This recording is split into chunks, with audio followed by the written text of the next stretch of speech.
Hep paylaşacağım. Paylaş. Al tut sarafını. Bir hamle sırayla paylaş. Dermişim ya. Ha, sırayla paylaş.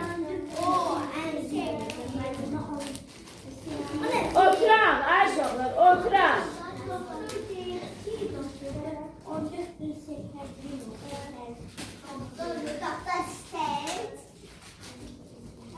Tuna Ertuğrul otur. Bir imkan ver daha boy çiz. Kardeşine verirsen. Evet.